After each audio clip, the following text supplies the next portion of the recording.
Hey, this is the first time I'm seeing the kick panel on the passenger side. You can see the real nice tight fit and finish, and this is just literally sitting in here right now.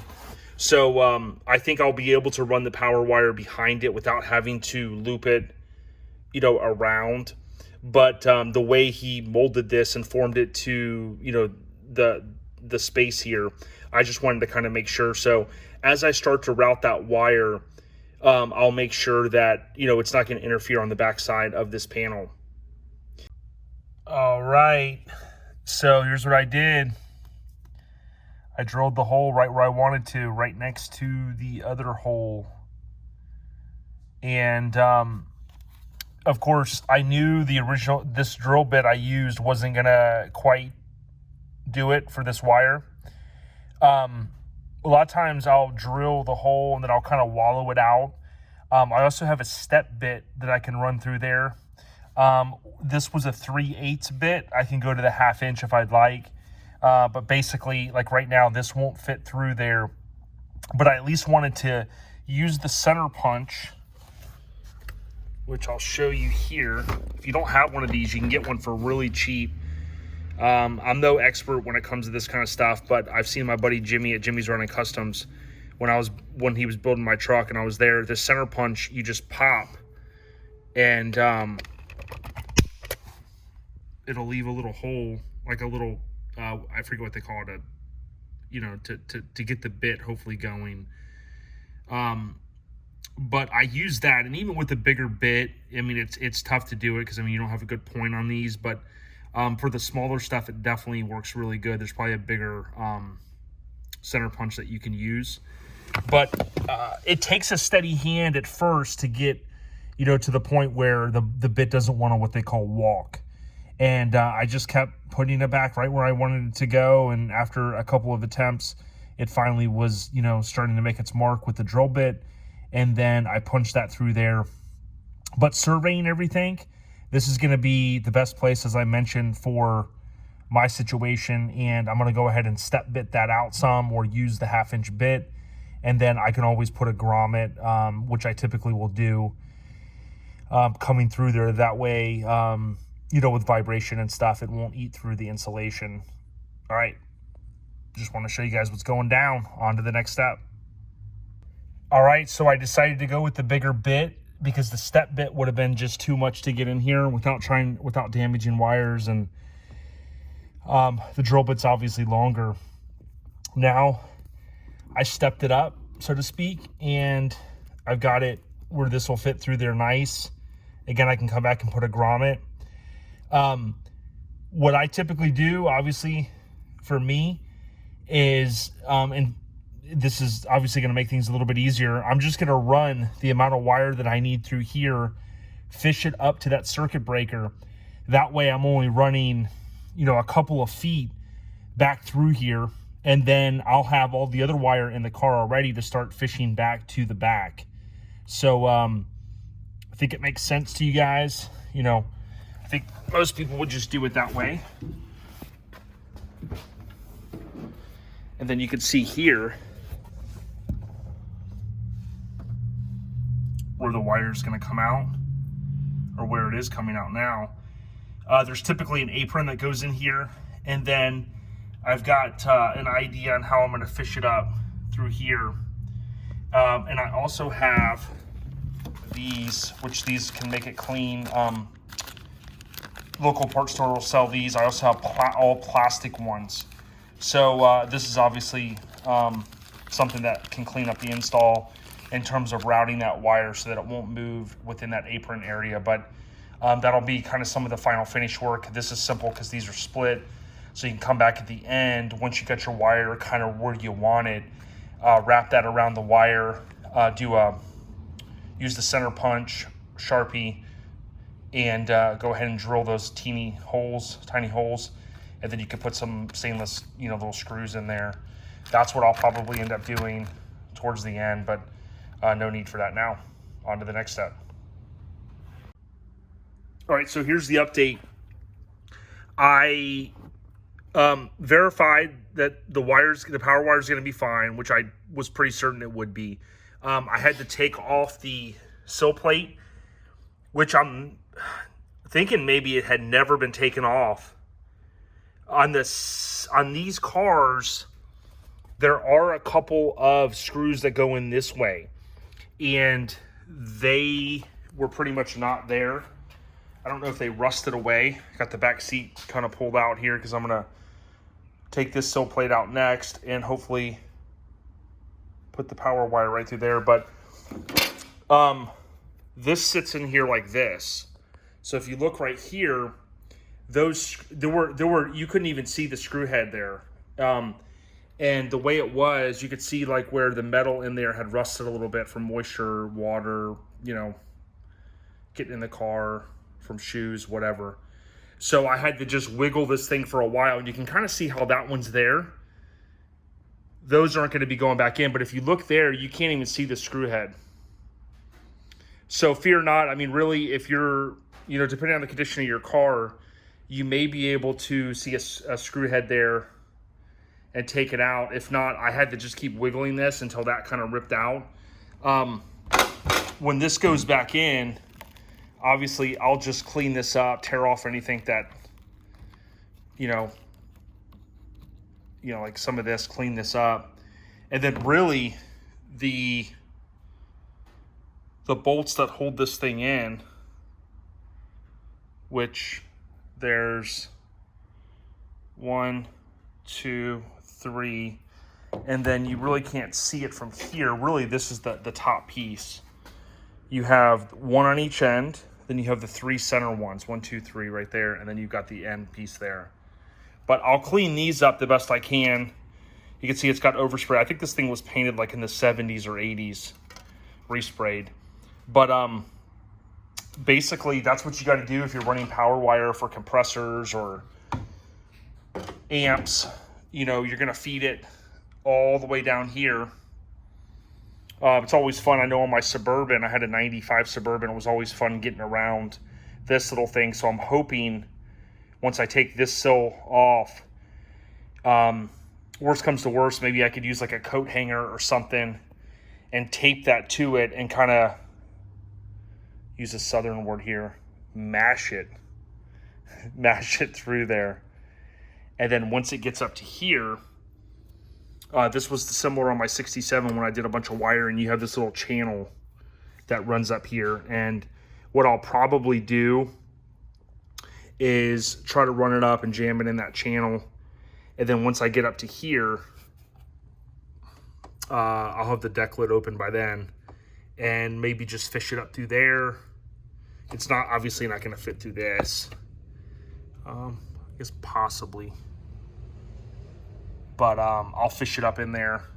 And then the amp and the distribution block, like I said in an earlier video, is going to be up in this, I call it the package tray area. Even though it's not the package tray, it's that flat area on 64 and up, I think it is. So, and then here I wanted to show you this. This is the crimp tool. It's a cheap one. But this makes it really easy for crimping on your ends. My buddy Paul, he's an audiophile, and he has like one of the biggest systems I've ever seen in a vehicle. He always solders stuff, but he's running high power. And, you know, even if you have a closed-ended eyelet that you put on the end, you could still put solder down in there. But for me, in what I'm doing, I just used this.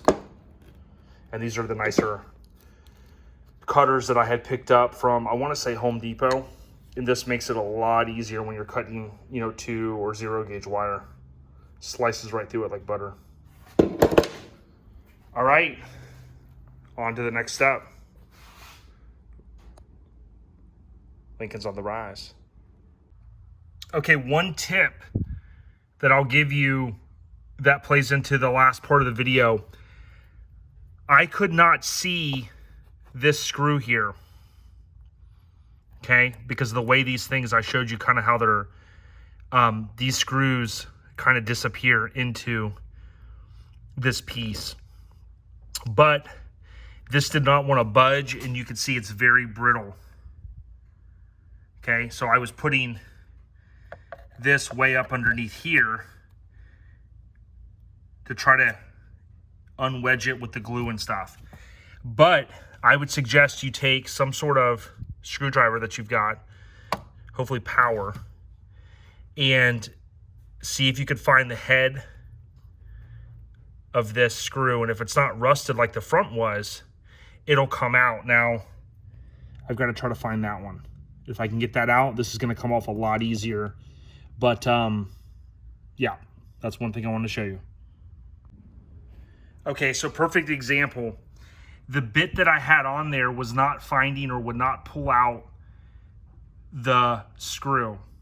Okay, so I changed this bit right here to one that's more pointy, more fine, whatever you want to call it. I don't know the technical term.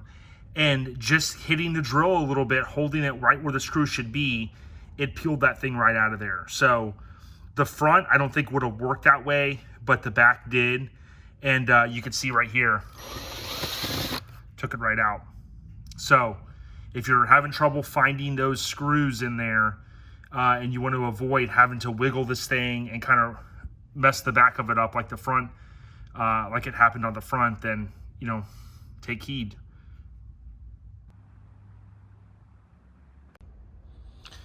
All right, quick update. I've been working hard here. I'm about to put the sill plate back on, but basically what I ended up doing was, you saw earlier, the wire came through. I zip tied it to the existing stuff, ran it down here cleanly, and made sure the kick panel wasn't going to interfere with it. This is ran down here. And because I'm not running RCAs up here, I don't have to worry about the RCA interference with the power cable, which my buddy Paul is what he reminded me, that's typically where you're going to get your road noise. What I ended up doing here is I used this cheap fishing tool from a local hardware store. I used electrical tape and I jammed the speaker wire through here. Instead of me going down here any lower, if you have a four-door vehicle that you've ever ran power or speaker wire in, you know that it can be a little bit of a beast. And right here, it jammed out, kind of stuck my fingers in there and was able to fish the speaker wire. So I ran the passenger side first. Once I ran that to the back, I knew I had to run a second for the driver's side, and I did the same process. Here, as I mentioned earlier, there's one screw there, one here, one there. That little shield deal comes off. It's a nice little channel to run the wires up in, and I was able to get everything to fit right through here.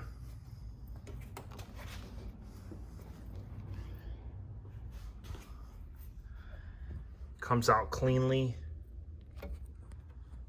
right up in there. I haven't really pulled them all tight yet, whatever. They come out right there. Let's see if we can get the focus. Okay. And for right now, this amp is just going to sit on a board that's going to sit right here. Now, my buddy Tom and a lot of other guys have ran their amps for the most part. They just kind of sit right here. I've got plenty of extra power wire. When the distribution block gets here, I'll cut that and I'll leave a little bit of slack in case when we build the amp rack, you know, I may want the distribution block to be more over here. I'll leave a little bit of slack in that power wire so that when we do the final install, I'll have the flexibility to move that around. But that's pretty much it. All I've got to do now is I've already ran, you saw the driver's side.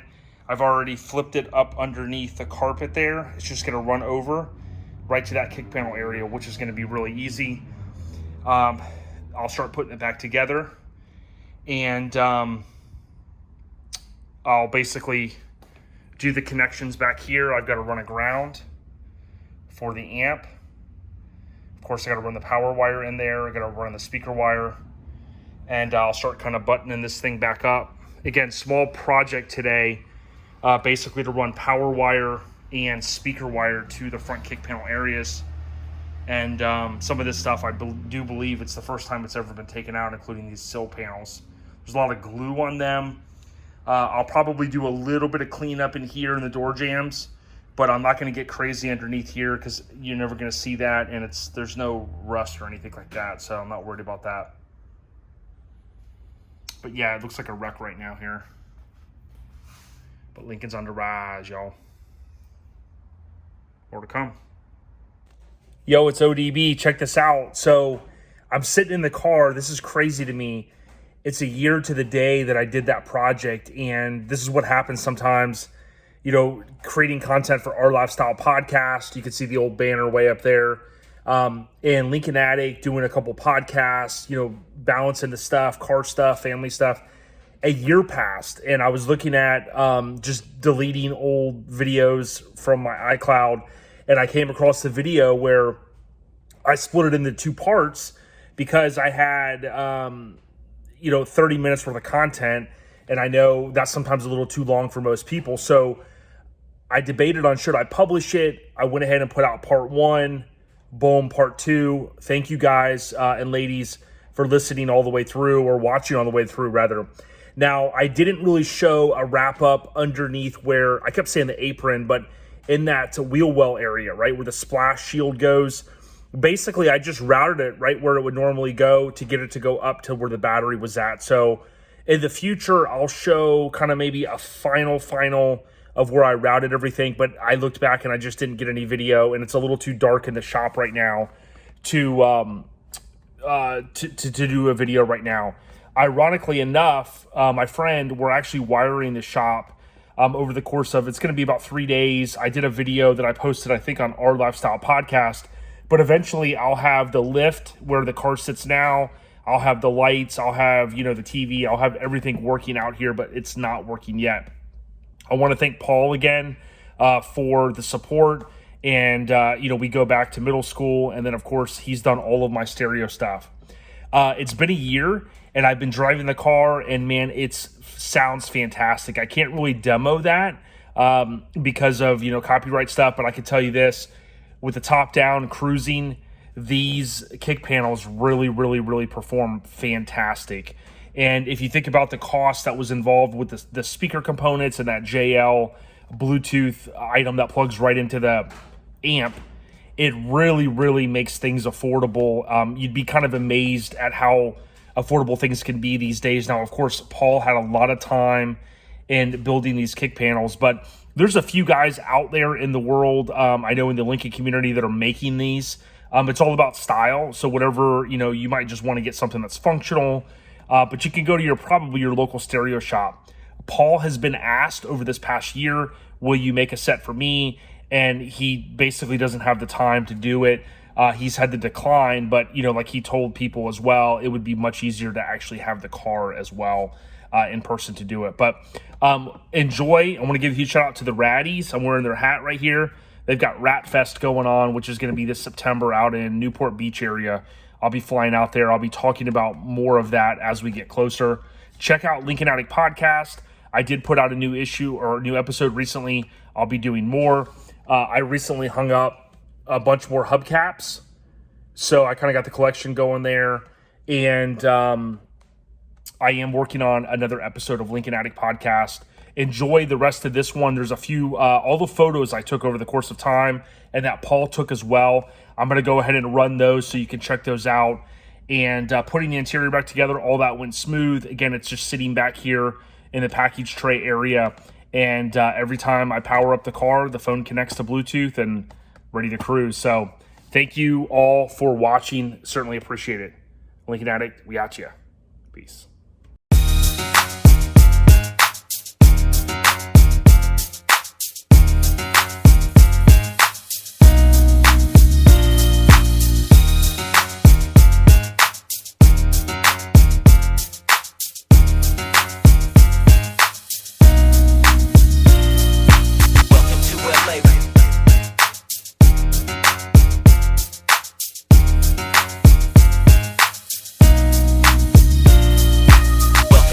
LA.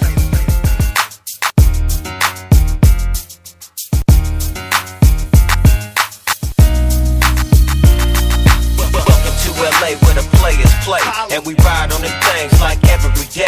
Big beats hit streets, see gangsters roaming. The party don't stop till 8 in the morning. Welcome to LA where the players play. And we ride on the things like every day. Big beats hit streets, see gangsters roaming. The party don't stop till 8 in the morning. Welcome to the streets of the longest beach, where the weak don't sleep and the strongest eat. Creased up blue chucks on handlebars. Street stuff, no fuss when we handle law. Sunday, we out dipping on D's. Monday, we out tripping the cheese.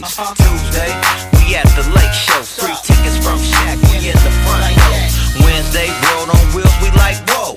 Thursday, peanuts just might go. Since Slim with the tip, they brim just like ho.